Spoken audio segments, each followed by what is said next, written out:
Man, this is lifestyles of the poor and unfucking fortunate. But I tell you what, but bitch, we got views. I referenced you in the back of one of these other Chad Arms interview, where I was like, Sonny opened his studio to me. You and Jazz Howard are the only two people that like open door policy the studio to me. And I was the borderline of respecting that and pestering. Right, because I was like, cut a fine line where I didn't become obnoxious enough to get kicked out, but there was definitely days where I felt it was close. They've been 3 days. Hey, but he said that was persistence. It's what he said about you. Listen, calling was not even an option. You could not answer my call. You said I could come. I was already cleared this. I fucking know y'all are there. Because 7 days a week, somebody was in that basement making records. You know what I'm saying? So I was like, I was fucking showing up. You know what I mean? That was just my mentality. When he had the spot on West End, it was the same way. When he had the spot in Hermitage, it was the same way. It was insane. I think about that West End spot all the time. That place was fly. Which one? The one on the bottom or the top? The one where you had the whole floor. Both. The Music Row spot was fucking gangster too. But the spot you had on West End where the Aloft Hotel is now, you had that whole floor. And I just remember, like, dude, you know what's crazy? I don't think even since then I've seen a label do that in town. Yeah. No, I mean, like, the big ones too. Like, when you, like, go to, like, the Music Row writing spots, it don't feel like that. Like, you were really good at capturing this thing and making it like, and that's where Top Dollar was really good at it too, making something feel larger than life.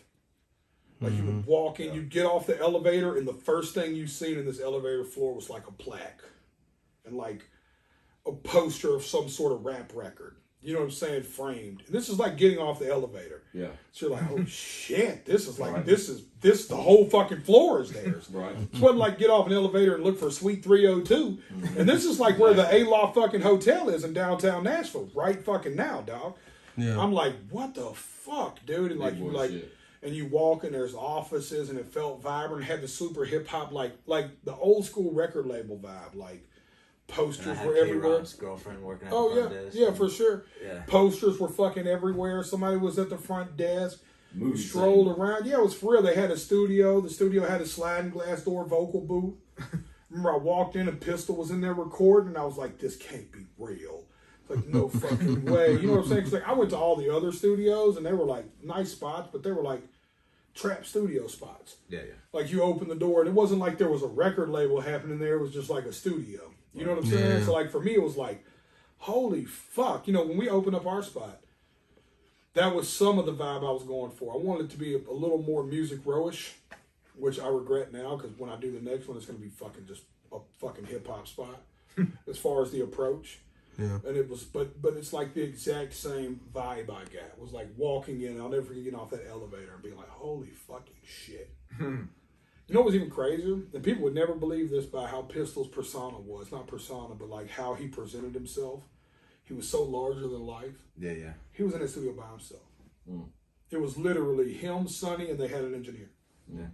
And that was it. You know what I'm saying? And I was like, because he would come down, he would sit at the desk, and he'd just chill. Yeah. He was just there. He was another artist. I told him that too. Yeah, that was like that. Yep, that was totally the Pistol way. He was just...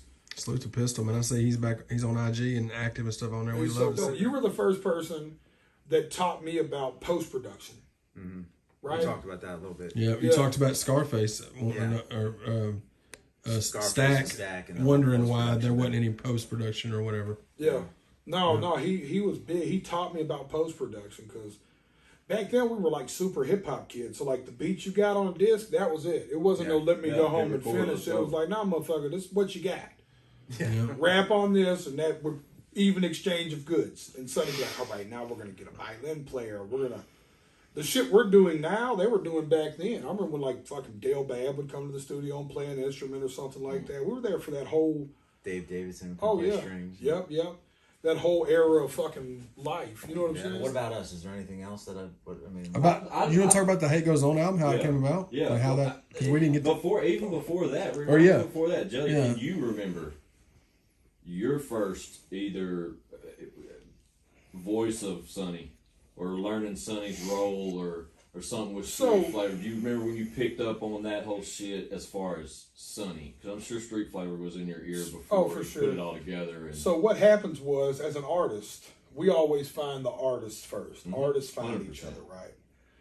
So it's like I had found Stack through Trey Harrington, and I'm not sure how they connected. They were play cousins, but they, I'd found Stack through Trey Harrington, and I remember we started talking to Stack on the phone. He knew I was rapping in Antioch. of course.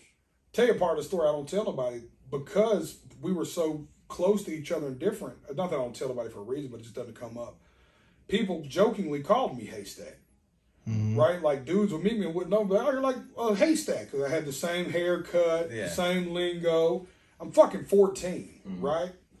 And then Stack keeps hearing about this white boy jelly roll they call haystack. So eventually, we end up connecting via the phone, right? Because like I was just like I've always been a rapping motherfucker. So we end up connecting on the phone, and I knew Street Flavor, and I knew that's who was putting his records out, and I knew the whole story. I had they passed out singles of the Wreckin' single. Am I tripping? Didn't y'all do something like that? It was like Wreckin' was like singles. Yeah, right. There was something on there. Exactly. The remix had Ball on it. We had to do. I wanted to say it, but I didn't want to be wrong. We had to do singles separately, because when I went on the road to promote radio, like I'd drive to Memphis and Jackson and everywhere, I had to have the single to give to them. Exactly. It wasn't like you can email them the fucking. Yeah, you had to actually show up. You had to show up, and you had to show up. So we had got one somehow or something, and I just remember being like, "This is crazy." So I'd always knew, and then it was like the funny part is sitting here with Sonny now is back then the people who ran the music business were like mythical legends. Like you didn't meet them. You met the artist and you met other people, but like it's still kind of like that, right? Like, it's like I don't know how much I appreciate it when I sit down with Jonathan Loba, who's the president of BMG Nashville, and I'm just like, yo, this is like we're so cool now. It's still weird to me where I'll leave there, and I'm not jaded though. I'm like, I'll leave there like, that's crazy that like Jonathan Loba just calls me. Yeah, you know what I'm saying? Like the fucking president of Nashville, like that's so like it was like that with Sonny. Like you'd be like. And that was your goal, because you knew Stack couldn't do nothing for you. I wish artists would understand that, too. Y'all go to these artists like they can do something for you. They fucking dudes aren't CEOs, man. Fuck are we going to do? We think you're dope. That's why we reach out to you. We think you're dope, but that's where it ends. Right. So I remember being like, well, I love Stack, but I need to meet whoever's got the studio. Who's signing the check? Yeah, like exactly. Who's cutting the checks? Listen, Stack does not have the studio. Where's the studio at? Yeah. And I remember that being the first time I found out who Sonny Paradise was, because his name was on the record. You know what I'm saying? Right. And then the record came out after that. The Girl, Let Me Speak to Sonny, Street Flavor Records. Yeah. You know what I'm saying? Girl, Let Me Speak to Sonny. And I was like, okay, that must be important, because it reminded me of the old Master P records. You know what I'm saying? Like, I was like, oh, this is big. This is like important. Right. You know? Or like the old 3-6 skits, like Rinky Dink Records. Yeah. You know what I'm saying? You know what I mean? Yeah. Like it was, to me, it was like that Totally kind of is. vibe. So I was like, I need to figure out who this is. Then I remember like me at EMAC, Eric McIntyre. I met EMAC because they had the hired guns thing, and it was like, to me, it was like, oh, this is management. And well, the funny part is, an artist back then, you don't even know what the fuck a manager is. I still wasn't sure what Sonny did. I just knew he was in charge. You know what I'm saying? It's like you didn't know like the label of it. Right. You were just like, that's the dude that runs this place. Right. You know what I'm saying? So that's who I need to talk get to. it. We shot beat. The first time I stepped foot in Street Flavor was to shot beats, and I remember leaving saying like, "Yeah, Sonny wasn't there though." Yeah. Like I went to Dev. We were just shopping beats through Dev. Yeah. Yeah. Right then you left like, we're not getting the beats uphill. You know what I'm saying? That's the feeling you have too, right? When you're like, oh, yep, no, he wasn't there. No, it's surreal to me to even sit here and see the two of you on the couch. Oh, dude. Me too. That's why I was pushing. You can do that interview while you're here. Fuck, I'm here. Why would you not do it while I was here? Right. Like, Yeah. and it's like, I'm always looking for a way to point people back to like the shit that inspired me and I think created the culture. And the great part is you're the inspiration Right. Thank for you, me. brother. I told you, it's supposed to be the cycle. I like was that. telling them that, your story, D-Ray's story, I mean, dude, it's emotional for me. It's a real, like, Cole, my own kid. Yeah. That's what it feels like when you see, like I said, D-Ray's family, what he's built here. even though it doesn't matter that the time went by. Right. The second you come back in contact, it's like you never were ever apart. You know, and I'm like, it's such a good story. Yeah, I tell people because all the everybody time. look, I saw it when it was nothing. Right. And what they were then. You know what I mean? And they were just young and they didn't have nothing except for his talent. And then you look at it now, you're like, fuck. He managed to do what he did. Right. You know, he fucking built a business, not even this shit. He has got a fucking successful business and, you know, great kids and a studio that I never had. I didn't pay that much attention to the fucking amps on the phone. I was just fixing to ask you that. I was like, as a dude who owned a studio, how weird was it to come back full circle? D-Ray owned a studio, and he's like a gearhead. Yeah, he's like a gearhead. Yeah, and I mentioned that. Yeah, and like yeah, dude, you know, and he said to me, he said, "Man," he said that you know, when I was doing this, I was thinking about your studio. Yeah, you know, and it's just like cool, but you did it way doper. Yeah, for you know. Well, a lot has evolved since then too. Yeah, shit's but got, you know, it's way. Yeah, and but still, the sad part for you's got to be. I'm glad I caught the beginning of the streaming era because it's so incredible. But I'm sure something else will happen. We've had to pause a few times and remind everybody of the scenarios of the grind itself. The difference in what it was. Journey. How much everything cost and everything. Whole different everything. thing. Cutting a record was hundreds of thousands of dollars. Right. Like bare minimum. Right. Sonny could only cut records cheap because he was the only, like, if we would have went to Music Row and tried to cut the records we were cutting the Street Flavor, 150 grand. Yeah. So we had to constantly keep reminding people about what compact discs and tape discs. Yeah, for sure. And videos and shit like that. Videos, and, God.